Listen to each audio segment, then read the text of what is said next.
श्री गुरु चरित्र अध्याय 5।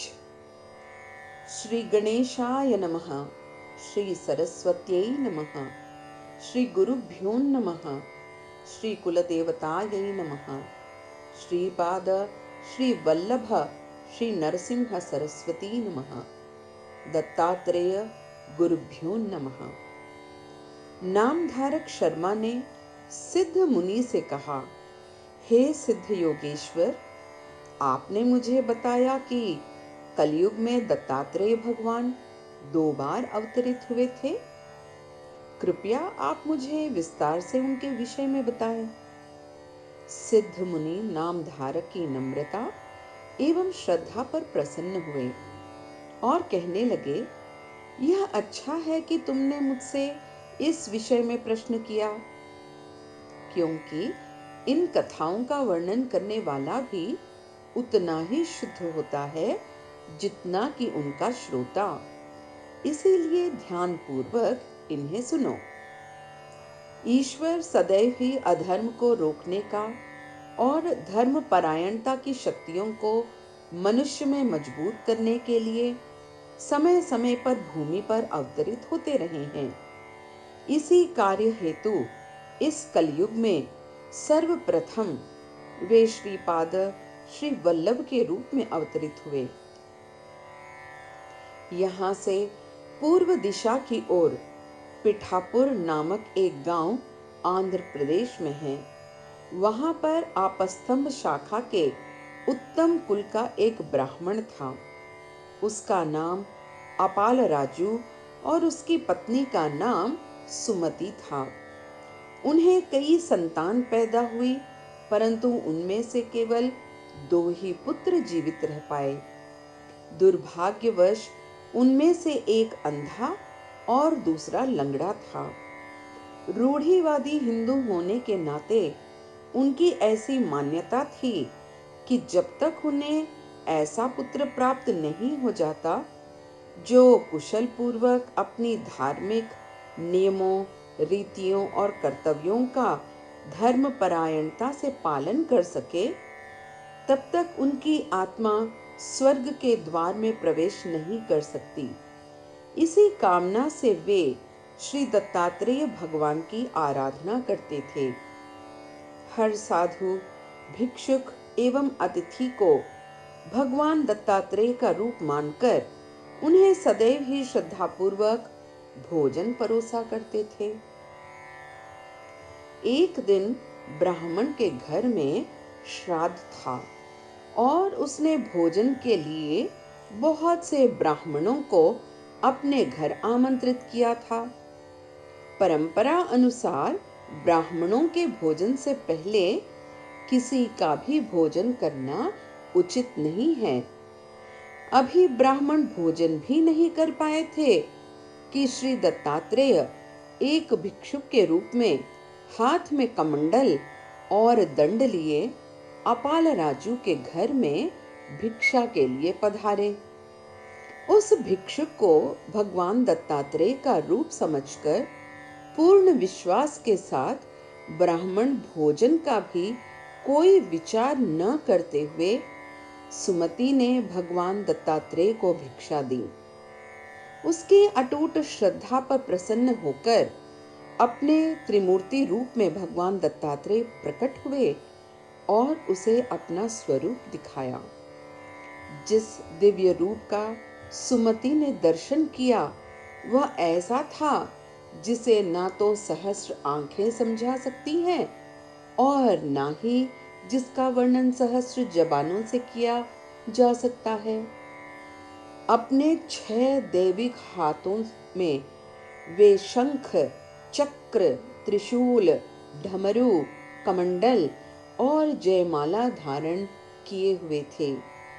उनके गौरवपूर्ण रूप के 3 सिर थे। बाघ चर्म धारण किए हुए विभूति में लिपटा हुआ उनका शरीर ऐसा प्रतीत होता था जैसे कि चांदनी में चांदी का पहाड़ हो। उनकी जटाएं अपने भक्तों को तात्विक संसार के कीचड़ से बाहर निकालने के लिए रस्सियों की भांति लटक रही थी।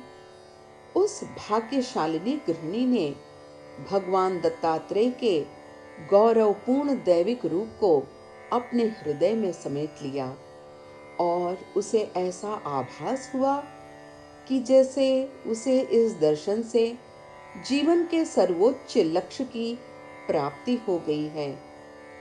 भगवान ने कहा, माँ, मैं तुम्हारी श्रद्धा से अति प्रसन्न हूँ। तुमने ब्राह्मणों को भोजन कराने से पहले ही मुझे भोजन इस विश्वास से दिया कि तुमसे सन्यासी के रूप में ईश्वर भिक्षा मांग रहे हैं। अब तुम मुझसे कोई भी वर मांगो, मैं तुम्हारी इच्छा अवश्य ही पूर्ण कर दूंगा। भगवान के मधुर वचन सुमति के रोम रोम में समा गए। पहले उनके दर्शन से उसकी आंखें तृप्त हुई थीं। अब उनकी वाणी से उसके कान एवं श्रवण शक्ति पावन हो गई। सुमति ने कहा, प्रभु, आपके दर्शन तो बड़े बड़े योगियों को भी दुर्लभ हैं, परंतु मुझ जैसी गृहिणी पर आपने कृपा की और अपनी खुशी से दर्शन दिए। और आज श्राद्ध के दिन हमारे घर में भोजन ग्रहण किया, जिससे हमारे समस्त पूर्वजों की आत्माओं को आपका आशीर्वाद मिला। आप वास्तव में भक्तवत्सल हैं और उनके आधार हैं। मैं आपसे क्या मांगूं? आपने मुझे माता कहकर संबोधित किया है, इसलिए आप इसी वचन को सत्य कीजिए, अर्थात अपने जैसा महान पुत्र प्रदान कीजिए। उसके शब्द सुनकर भगवान ने सोचा कि यह मुझसे वही वर मांग रही है जो प्राचीन काल में माता अनुसुईया ने मांगा था। तब भगवान ने कहा, तुम्हें मुझ जैसा महान पुत्र प्राप्त होगा जो तेरे वंश का उद्धार करेगा एवं कलयुग में अत्यंत प्रसिद्ध होगा। परंतु तुम इस बात का ध्यान रखना कि तुम्हें उसके कहने के अनुसार चलना होगा। तुम अपने पुत्र मोह में यह बात भूल न जाना कि वह सदा के लिए तुम्हारे पास नहीं रहेगा। इतना कहकर भगवान दत्तात्रेय अंतर्धान हो गए। अपने दैविक अनुभव में खोई हुई सुमति ने अपने पति से यह सारा वृत्तांत सुनाते हुए कहा, स्वामी, मैंने दैविक नियम का उल्लंघन किया है। ब्राह्मण अतिथियों के भोजन से पूर्व ही द्वार पर आए भिक्षु के रूप में भगवान दत्तात्रेय को इस विश्वास से भोजन कराया कि वे ही ईश्वर हैं, जिन्हें हम अपने घर में धार्मिक अनुष्ठानों से प्रसन्न करते हैं।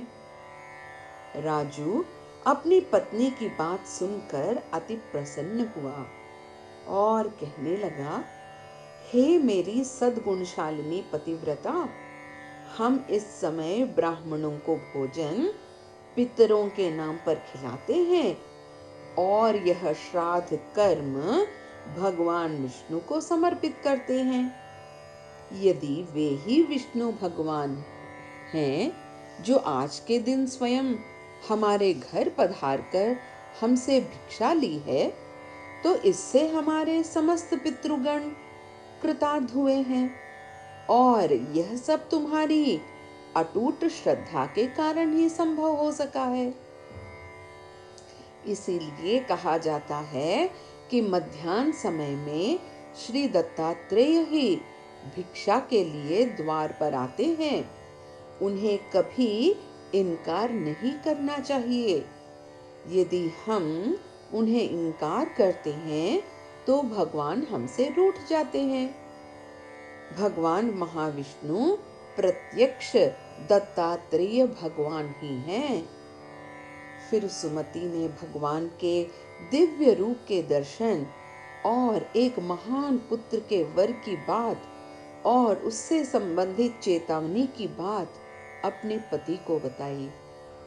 सुमति की बात सुनकर राजू अति प्रसन्न हुआ और उसे बधाई देते हुए कहने लगा कि तुमने वास्तव में ही ऐसा वर मांगा है जिससे हमारी वंशावली और संपूर्ण जगत का कल्याण होगा।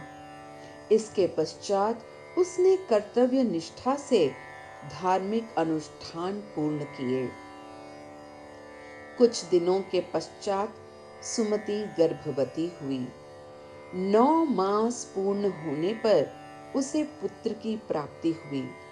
उसने अनंत को जन्म दिया। पंडितों और ज्योतिषों ने सौभाग्यशाली माता पिता से भविष्यवाणी करते हुए कहा कि स्वयं भगवान दत्तात्रेय ने ही उनके पुत्र के रूप में जन्म लिया है। वास्तव में उन्होंने सुमति को दिया हुआ वचन सत्य किया, और क्योंकि उनके समान कोई अन्य नहीं है, इसलिए उनको स्वयं ही सुमति के पुत्र के रूप में जन्म लेना पड़ा। उस बालक में अद्भुत तेज के अतिरिक्त अन्य सभी दैविक लक्षण भी थे। इसीलिए उसके माता पिता ने अत्यंत प्रसन्नचित्त होकर उसका नाम उसके दैविक रूप के अनुरूप ही श्रीपाद रखा। जैसे जैसे दिन और माह गुजरते गए, बालक श्रीपाद बढ़ते हुए चंद्र के समान और भी अधिक गौरवशाली और तेजस्वी होते होते 8 वर्ष का हो गया। परंपरा अनुसार बालक का उपनयन संस्कार हुआ। साधारणतः उपनयन संस्कार के पश्चात 8 वर्ष तक किसी गुरु से शिक्षा लेकर वेदों का सही रूप से उच्चारण किया जाता है, परंतु यह बालक उपनयन संस्कार के साथ ही चारों वेद पढ़ने लगा और साथ ही विस्तृत रूप से मीमांसा और तर्क शास्त्र बोलने लगा और अपने शिष्यों को समझाने लगा। यह एक दैविक चमत्कार था। उसे देखकर यह दैविक कथन सत्य ही प्रतीत होता है कि पूर्व जन्म में पाया हुआ संपूर्ण ज्ञान वर्तमान जन्म में अपने आप ही फूट पड़ता है, जैसे कि खोई हुई स्मृति वापस आ गई हो। इस तरह से दिन बीतने लगे और उसका पिता अपाल राजू उसके विवाह की सोचने लगा। जब श्रीपाद को यह ज्ञात हुआ तो वे कहने लगे, पिताजी, आप मेरे लिए वधू खोजने का कष्ट न करें। संपूर्ण और दिव्य दुल्हन मेरा इंतजार कर रही है। वह योग की कुंजी है, अर्थात वह विरक्ति है। अब मैं अपना सर्वस्व त्याग कर उसे अपनाऊंगा। मेरा नाम श्रीपाद श्री वल्लभ है, अर्थात श्री की संगिनी श्री लक्ष्मी जी। इसलिए मुझे पुत्र उत्पन्न किए बिना ही मुक्ति मिल जाएगी। इस बात से पिता को दुख हुआ। अश्रु भरे नेत्रों से उन्होंने अपने पुत्र श्रीपाद से कहा, यदि तुम एक सन्यासी बनकर हमें छोड़ देते हो तो हमारी दशा उस प्रकार होगी जिस प्रकार मछली की उसको जल से बाहर निकालने पर होती है। यद्यपि तुम ईश्वर के अवतार हो, परंतु तुमने जन्म तो हमारे पुत्र के रूप में ही लिया है। फिर क्या यह तुम्हारे लिए उपयुक्त होगा कि तुम हमें शोक सागर में लुप्त होने के लिए छोड़ दो? तुम जैसा धर्मपरायणता का रक्षक एक पुत्र के कर्तव्य से कैसे विमुख हो सकता है? फिर वे अपने दोनों पुत्रों की ओर संकेत करते हुए बोले, हम जानते हैं कि तुम्हारे जाने के बाद भी तुम्हारे स्मरण मात्र से ही हमारे जन्म मरण के शाश्वत चक्कर कट जाएंगे। परंतु जब हम अपने अंधे और लंगड़े पुत्रों को देखते हैं तो सांसारिक संबंधों के भंवर में फंस जाते हैं। इस तरह कहते कहते वे दोनों शोकाकुल हो गए।